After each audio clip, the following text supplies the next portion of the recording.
Bonjour à tous, ça y est, c'est l'été, qu'est-ce qui fait beau. On ressort la salopette. Aujourd'hui on va juste faire le tour des outils que j'utilise au jardin. Il n'y en a pas beaucoup, hein, donc ça va aller très vite.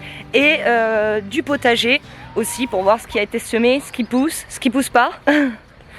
Alors, niveau outils, c'est pas compliqué. On a la grelinette. Donc la grelinette, ça dépend des grelinettes que vous achetez. Ça va de 3 à 6 ou même plus de dents.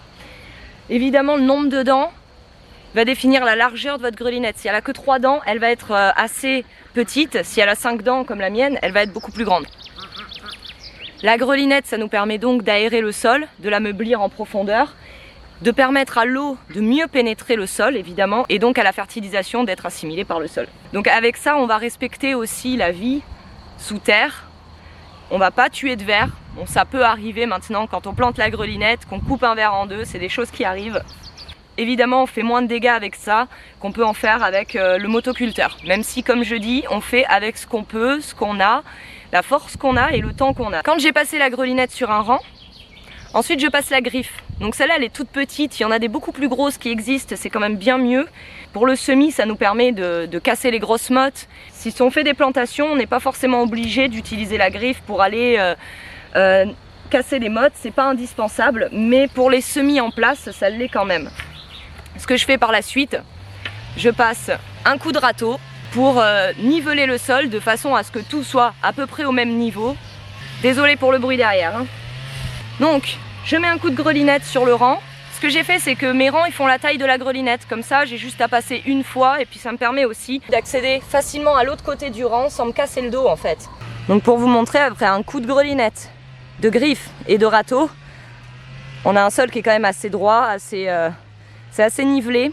Et pour faire du semis direct, c'est parfait. Ensuite, quand les semis ont levé et qu'on a ces petites herbes qui arrivent, j'utilise ça, ce qui est un racloir, ils appellent ça un racloir. La marque c'est Spear & Jackson. Pour la grelinette, c'est la marque Le Borgne. Ils font aussi des racloirs comme ça, ils font pas mal d'outils de jardinage à main, mais c'était un petit peu plus cher que la marque Spear & Jackson. Avec ça, j'ai plus qu'à passer entre mes rangs de légumes pour venir retirer les herbes. Bon là, je l'ai déjà fait il y a 2 jours, donc c'est pas tellement nécessaire. En même temps, ça ameublit un peu en surface. Donc c'est pas plus mal parce qu'à force d'arrosage, la terre se tasse en surface et elle croûte. Donc si on passe ça, ça prend 2 minutes et ça évite d'avoir cette croûte qui se forme.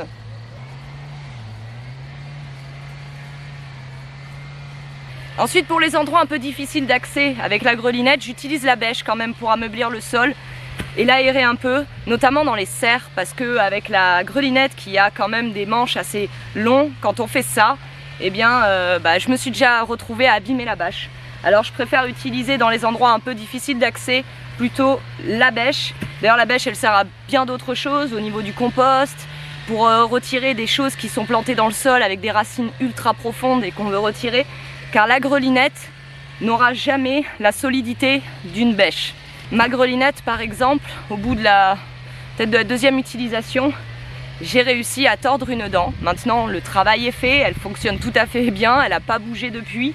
Mais voilà, quand on tombe sur des gros cailloux, on peut l'abîmer. C'est pour ça que les sols où il y a des gros cailloux à l'intérieur ou les sols ultra denses, ultra tassés, argileux, ça va être un peu difficile de travailler avec une grelinette. Ensuite pour les outils à main, les petits outils, j'utilise juste la pelle pour faire mes plantations. Quand j'ai pas envie de mettre les doigts directement dans la terre, parce que l'idéal ça reste quand même d'être main nue, pieds nus et de faire ses plantations. Et j'utilise ce petit outil. Si jamais je peux pas passer avec le racloir, comme ça, j'ai juste à utiliser ce petit outil à main. Parfois même je préfère l'utiliser parce que j'ai envie d'être accroupie, ça dépend de l'humeur. Et c'est très utile aussi pour retirer les herbes qui sont dans les allées. Ça retire pas les racines évidemment, hein, ça racle au sol. Donc les plantes peuvent repousser, ça les éradique pas. Par exemple ici dans les allées, notamment, c'est là où les herbes vont être le plus difficiles à retirer parce qu'on marche et donc on tasse le sol. Évidemment c'est difficile d'arriver à retirer les racines, tout ça. Et cet outil, pour nettoyer les allées, c'est le top. Au départ je l'avais d'ailleurs pris pour ça, spécifiquement. Donc comme vous pouvez voir, il n'y a pas tellement d'outils que j'utilise au jardin. Donc c'est pas un gros investissement, et puis de toute façon si vous démarrez votre potager, ça vaut pas le coup de mettre beaucoup d'argent, hein. Parce que le début c'est beaucoup d'échecs. Donc si on met beaucoup d'argent dès le départ, on est vraiment déçu. On va dire que les enjeux sont pas les mêmes. De ce fait, on est beaucoup plus déçu quand on a des échecs. Alors au début, le minimum d'investissement sera le meilleur investissement. Ces outils, par contre, tous ces outils que vous achetez pour le potager, prenez des outils de qualité. Prenez pas, j'ai fait ça hein, dans le passé, achetez les outils, vous savez, on va dire entrée de gamme dans les jardineries.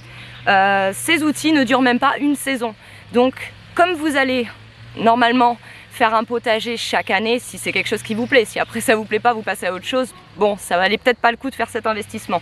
Mais je pense qu'il vaut mieux dès le départ prendre des outils de qualité qui vont vous durer de nombreuses années parce que vous allez les réutiliser encore et encore et encore. Et surtout ne pas les oublier dehors sous la pluie. Voilà, donc pour les outils, c'est tout ce que j'utilise. C'était très simple, c'était très court.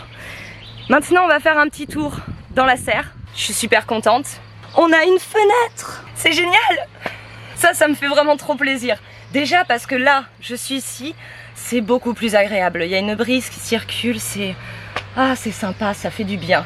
Et alors Renaud a réussi à faire ça sans qu'on ait besoin d'agrafer la bâche. Parce que dans l'idée, comme je vous disais, ce que je voulais, c'était installer un montant en bois et faire une porte en bois. Maintenant, le problème de la porte en bois, c'est qu'au fur et à mesure du temps, ça s'affaisse, ça bouge, ça ferme plus correctement. Et donc pour éviter ça, Renaud a utilisé des fourrures à placo, hein. Bon, du coup, c'est moins cher que le bois, évidemment. Et surtout, c'est Par contre, c'est flexible, donc ça nécessitait qu'il installe pas mal de fourrures. J'ai bien envie de vous fermer la porte, la fenêtre pour vous montrer. Mais le truc, c'est que c'est un peu galère tout seul. Parce que pour l'instant, j'ai utilisé, vous voyez, des tuteurs à tomates. D'ailleurs, qu'on appelle tuteurs à tomates, mais qui sont tout à fait nuls pour les tomates. À moins de les utiliser comme des tipis. Sinon, si vous avez des tomates, même les tomates cerises, ça s'affaisse au bout d'un moment. Il a monté les fourrures, donc là sur le montant de la serre. Il a tordu la fourrure, il l'a fixée et il a fixé une fourrure de l'autre côté. Donc au milieu, on a la bâche. Il a donc commencé par faire l'intégralité du cadre des deux côtés de la serre. Donc pendant qu'il était en train de passer les vis et de percer, moi j'étais de l'autre côté, je mettais les écrous. Et il a mis une barre de renfort au milieu parce que c'est extrêmement flexible quand même. Une fois qu'il a tout installé, il a découpé la bâche. Et comme ça ne devrait pas bouger normalement. Et la bâche ne devrait pas pouvoir s'en aller. La bâche ne devrait pas s'en aller, honnêtement, je pense pas. Parce qu'il a vraiment bien serré. Il a mis quand même suffisamment de fixation. Et ici, on a donc les loquets. On en a un de chaque côté. On peut voir que c'est fait de la même manière ici. Des charnières ici, fixées sur le montant et sur la fenêtre directement. Donc en haut, la bâche n'a pas été découpée. Voilà, pour la serre, je suis super contente. Cette fenêtre, ça me fait trop plaisir. Je sais que mes tomates vont apprécier cette année. Et puis cet hiver, en plus, les légumes d'hiver profiteront aussi de ça. Car même en hiver, la serre, elle monte en température et de toute façon, la circulation d'air, voilà, si on ne fait pas d'ouverture, on ne peut pas l'inventer. C'est l'erreur que j'ai faite en achetant cette serre. C'était donc de commander la serre un peu vite et j'ai oublié d'acheter les pignons de porte et la seconde porte avec la serre. Je me suis dit, je vais recommander ça un peu plus tard, c'est pas grave, mais en fait non, parce qu'ils vendent la porte en séparé, mais ils ne vendent pas les pignons de porte. Une fenêtre est plus pratique pour moi, car la porte de ce côté-ci, je sais que je serai en train de pousser du foin, en train de pousser de la matière à chaque fois, forcer sur la porte. Et puisque je sais que je ne vais pas circuler par là en fait.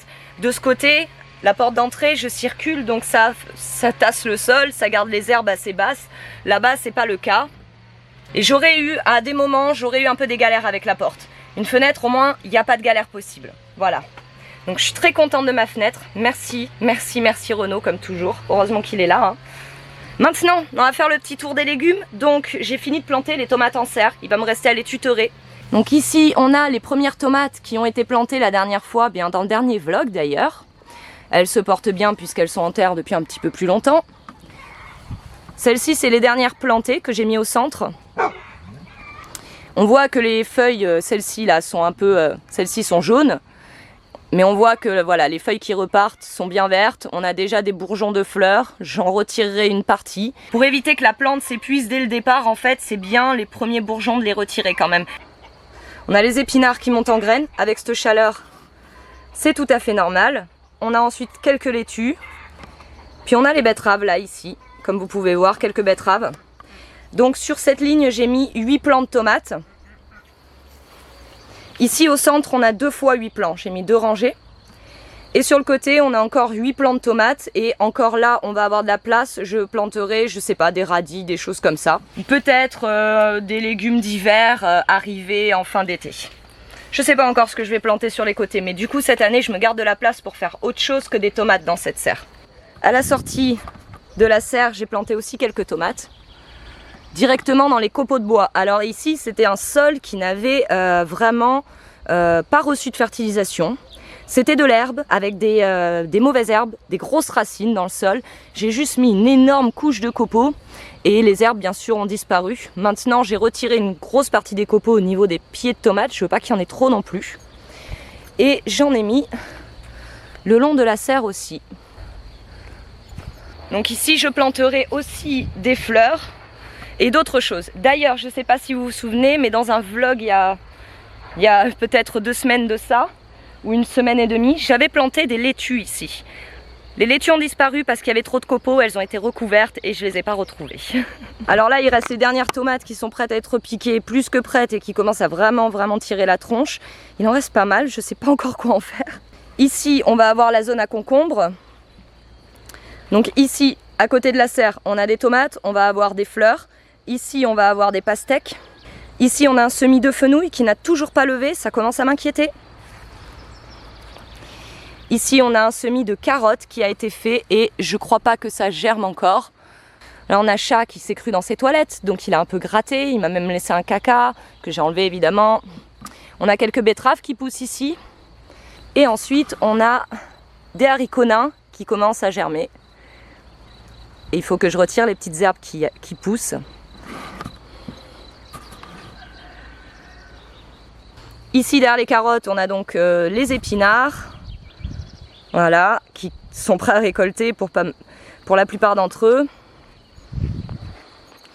De la roquette, qui monte en graines, qui commence à fleurir. Ça tombe bien, je garde les graines. Parce que notamment cette année, je voudrais proposer des graines, pas les vendre. Je voudrais faire un autre abonnement sur Patreon, envoyer quelque chose tous les 2 mois. Voilà, alors ça peut être des semences, ça peut être du levain déshydraté, ça peut être, ça c'est pratique pour ceux qui ont du mal à faire naître un levain, ou ceux qui veulent un levain qui soit un peu plus vieux que le leur. Ça pourrait être aussi des œufs fécondés pour mettre en couveuse. Voilà, je suis en train de voir ça, je pense que c'est une bonne idée. Dites-moi ce que vous en pensez, n'hésitez pas à me dire ce que vous en pensez. Je pense que c'est plutôt une bonne idée, que ça pourrait être sympa. Alors ici on a une courge qui a poussé toute seule, donc une graine a dû tomber par là. Honnêtement, je sais pas si je vais la laisser ou pas. Ici, sur cette partie, j'ai fait un semis d'haricots qui n'a pas encore levé. Les petits pois, sur toute cette rangée, on a des petits pois. J'utilise des ficelles pour les faire tenir. Maintenant, il faut que je rajoute des ficelles. Petit à petit, il faut augmenter la hauteur, rajouter des ficelles. Je vois qu'ils sont arrivés sur la 2e déjà. Donc, il faut que je le fasse. Et ici, on a un semis de fèves. Je pense que le semis de fèves sera principalement pour conserver les graines. On en mangera peut-être une fois. On en mangera peut-être une fois ou 2. Mais la majorité vont aller pour faire des semences. Donc, elles vont devoir aller jusqu'à totale maturation et ensuite être séchées et stockées donc. Ici, on a les oignons jaunes plantés là au printemps ou durant l'hiver qui se portent plutôt bien. On a encore des oignons à côté. Alors ceux-ci, ce sont des oignons rouges par contre. Et vers le bout du rang, là-bas, tout là-bas, on a des oignons jaunes. Là, on a les laitues qui ont été plantées il n'y a pas très longtemps. Juste après les laitues, sur juste ce petit carré, j'ai fait un semis de carottes, encore une fois. Là, on a de l'ail qui a du mal. Je l'ai buté hier. Déjà, ça devrait lui faire du bien. Il faut que j'amène maintenant un peu de fertilisation, dont du thé de compost. Ici, on a quelques petites laitues qui font plaisir à voir, qui se sont ressemées toutes seules. C'est génial, il n'y a rien de mieux. On peut voir ici que les oignons sont sur le bout du rang et on voit bien que le bout du rang a moins d'arrosage et donc les oignons sont quand même moins beaux puisque le sol évidemment est moins fertile. Si on regarde, plus on va vers le début du rang là-bas et plus les oignons sont beaux. Ici on a les malheureux pauvres petits choux qui nous restent sous le voile, le peu qui ont réussi à survivre aux limaces. Il y en a peut-être 3 ou 4 seulement. Ici on a un semis de haricots nains et des pattes de chat. Alors là on a quelques betteraves qui avaient été plantées. Et à côté on a un petit rang, une petite ligne de radis. Voilà, qui commence à germer. Ici, on a les haricots haram qui vont grimper sur le grillage, derrière les tomates. D'ailleurs, les haricots haram, quand ils commencent à vraiment grandir, à vraiment être grands, en général, les tiges sont assez épaisses. Et j'ai déjà essayé de tutorer les tomates avec les haricots haram, ça avait assez bien fonctionné. Je vais faire grimper les haricots sur le grillage et essayer de les enrouler autour des tomates pour les garder près du grillage. On verra si ça fonctionne. En tout cas, ces semences de haricots sont des semences que j'avais récoltées en 2019 et ils ont tous germé, donc je suis plutôt contente, je ne savais pas si ça allait germer. On a des haricots beurre qui sont une variété allemande, haricots beurre qui sont plats, et on a des haricots qui sont verts, striés, violets. C'est très joli, mais malheureusement à la cuisson, le violet disparaît et les haricots deviennent juste verts. Donc voilà, pour l'instant c'est tout. D'ailleurs, si vous retournez ce que je suis allée faire, hein, par curiosité, je suis allée voir les vlogs de l'année dernière et de l'année d'avant. Effectivement, je suis très en retard comparé aux années précédentes. Les années précédentes, au mois d'avril, on aurait dit déjà que c'était l'été chez nous, quand on regardait le potager. Et là, c'est pas le cas. Mais cette année, c'est vrai qu'entre la chaîne, les podcasts, les articles, tous les messages à répondre et tout ça, j'essaie d'organiser mon temps de façon à arriver à faire tout ça. Et donc je perds un peu plus de temps au jardin, je mets un peu plus de temps à faire les choses au jardin, mais c'est pas grave, c'est pas un souci. Le jardin, même si c'est pour se nourrir, ça doit rester quelque chose qui nous met pas la pression. Effectivement, on doit pas se mettre la pression, c'est juste, c'est du plaisir, ça doit rester du plaisir. Donc là, je vais avoir des fleurs, zinnia, immortelle, du souci à repiquer. J'ai encore une plaque de tomates qui vient de germer, qui seront mes tomates de fin de saison. C'est que des tomates cerises, donc ça ira assez vite au niveau de la croissance et de la fructification. J'ai les concombres qui vont bientôt être bons à repiquer. J'ai quelques melons qui ont germé, pour l'instant tout n'a pas germé. Et les pastèques, malheureusement, j'attends que ça germe, ça ne germe pas. Donc j'ai recommandé un sachet de semences qui va arriver demain, aujourd'hui ou demain, avec 30 plants de fraisier et 4 ou 5 plants de myrtillers et aussi un plant de thym. Puisque je n'ai plus de thym depuis un moment, les poules se sont jetées dessus, l'ont complètement dévoré et même si le thym repart, comme elles ont gratté la terre, il n'a pas pu repartir. Tiens, ça y est, t'es sorti toi? T'es sorti du coin piscine? Coucou Patushkovitch.